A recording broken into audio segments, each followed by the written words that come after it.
So you want to start a business. Awesome. But let's be real. It can feel overwhelming, right? There's just a mountain of advice out there. So today, we're going to cut through all that noise. We're going to boil it all down to a simple, actionable blueprint to get you started on the right foot.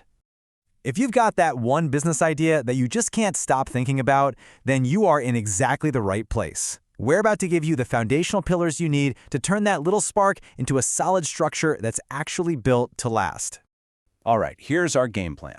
First, we're going to look inward at what makes you, well, you. Then, we'll shift our focus outward to your customer. After that, we'll build a bridge between the two with a marketing playbook.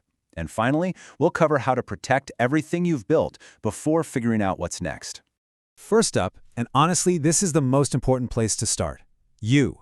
What is it that you, and only you, bring to the table? This is all about finding your unique advantage in the market. So what do we even mean by uniqueness? Well, think of it as your secret sauce. It's the reason someone would walk past 10 other coffee shops just to get to yours. It's not just about being different, it's about being different in a way that your ideal customer really, truly cares about. And that special something can come from a few places. It might start right inside your own head, a personal skill or some deep expertise you have. Or maybe it's a better product. It could even be how you connect with people. That handshake symbolizes a totally new service approach that nobody else is doing. This is your foundation. Okay, so once you've looked inward to find your unique advantage, it's time to look outward, because a great idea is totally useless without someone to actually serve. Let's talk about the real heart of your business, your customer. I really cannot stress this enough, and it's a point that just has to be hammered home.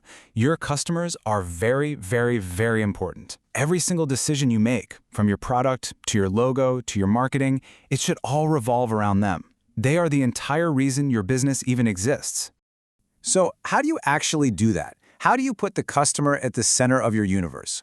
Well, it's kind of like a three-step dance. First, you have to find them. You can't be everything to everyone. Then you have to truly understand them, listen to their problems, not just push your solution.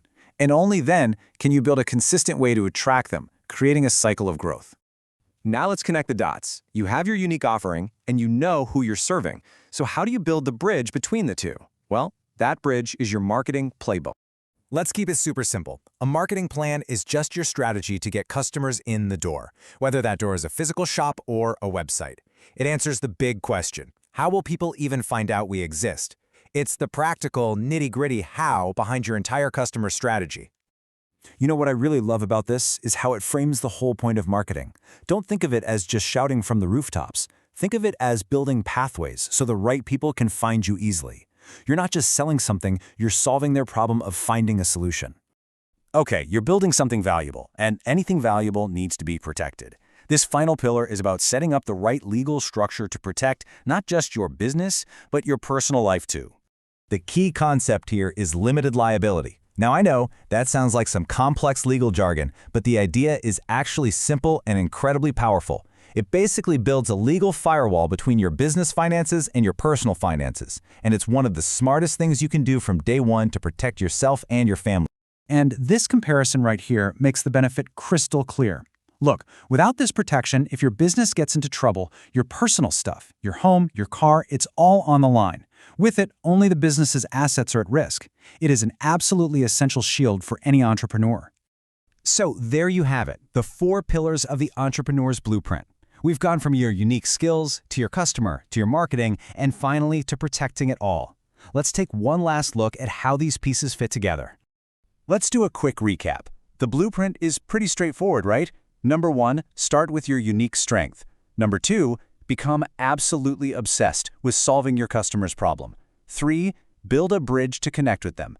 And 4, create that legal shield to protect what you've built. That's the core framework. So as we close out, I want to leave you with this question. Which of these pillars are you going to focus on first? Is it really nailing down what makes you different? Or is it getting laser focused on your ideal customer?